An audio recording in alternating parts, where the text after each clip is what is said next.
Mw'oyimiridde mwennyini.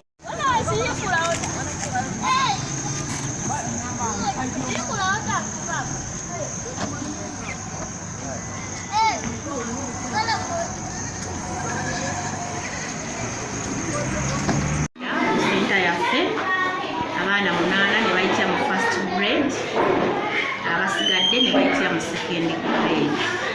Twebaza Katonda olw'obubonero. Abaana tubakwata bulungi, tubasomesa bulungi. N'ebisale si bingi nnyo, si byamaanyi nnyo okusinziira nga amasomero amalala bwe gandibadde, ate n'okuteesa tuteesa oba omuzadde okutuukirira naffe emyaka gyonna. Mwebale nnyo, mwebalire ddala tuwa abaana, ate era ne tuyita n'abazadde abalala okutwegattako mu mwaka guno 2024 twongera abaana fo bikyali kuva mu P1 okuva baby class paka ku 6.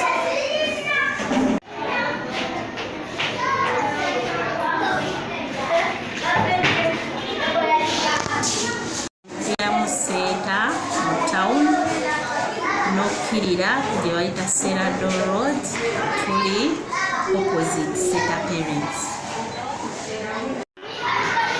Ovira mu seta Bukono n'okkirira eky'Ebajjo Road.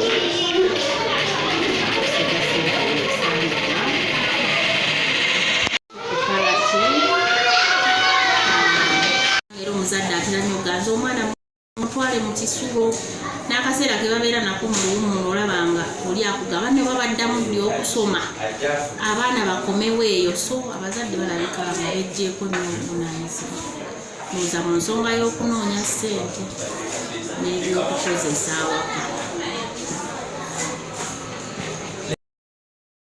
Desku tuwale desku bajja mpola mpola naye nga taanaapu simbi for the first day. Bwe tunaamalirako weeki bajja kuba baweddeyo kuba bakyagula byetaago. Tubakwata bulungi ate tubasomesa. Era omuzadde ne bw'aba akebedde mu kitabo n'akompeyali kwako owaffe wanjawulo kompeyali ku masomero. Tubakwata bulungi, tubasomesa, tubawa ebyokulya ebirungi yadde desku.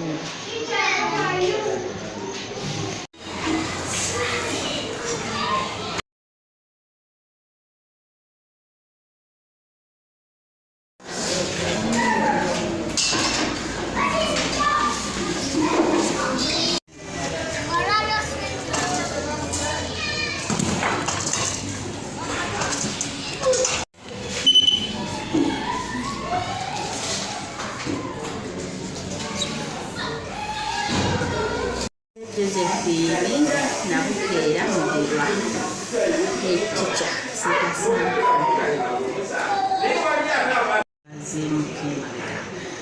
kirabika kyetaaga kubazzaamu maanyi ng'abaana abalenzi, tuleme kusuuta nnyo bawala kubambusa nnyo ngaalo kyayi n'omulenzi tumunone emabega netusobola okubeera nga tumwongeramu amaanyi.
nga nze head teacher w'essomero lino Salaam Quran Nursery and Primary School.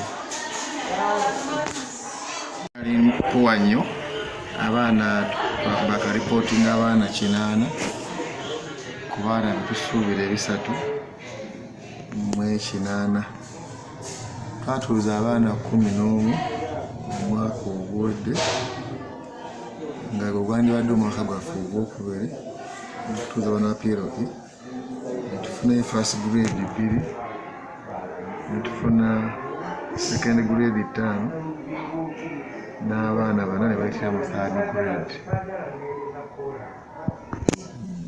Nnyo essira ku mwana omuwala ne beerabira omwana omulenzi era batutunulira no performance abaana bale basinza okukolako obulungi okusinga ku balenzi neera nga kisuubirwa nti tekivudde nnyo ku bazadde okulowooza nti abaana bawala bo balina okufiibwako ennyo okusinga abaana abalenzi. So twandisabye abazadde n'abaana abalenzi batekeko nnyo omwaka. Tubiremu ku nsonga ereetedde okubeera nti Mukono district performance ekiriddemu kwe kubeera nti okulambula amasomero kuddiriddemuko. So nandisabye nti bakama baffe mu education ensonga bagitwale nga nkulu y'okwongera okukola ki okulambula amasomero.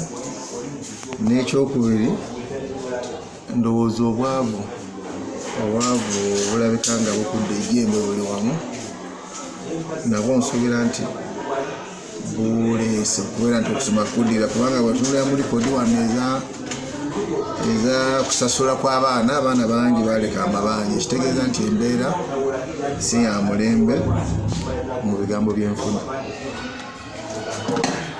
Essomero lyaffe lino na Salaam Quran Nursery and Primary School lisangibwa ku kyalo ekitibwa Ntonto e Namasumbi mu Ggombolola y'e Kyampisi mu Mukono district.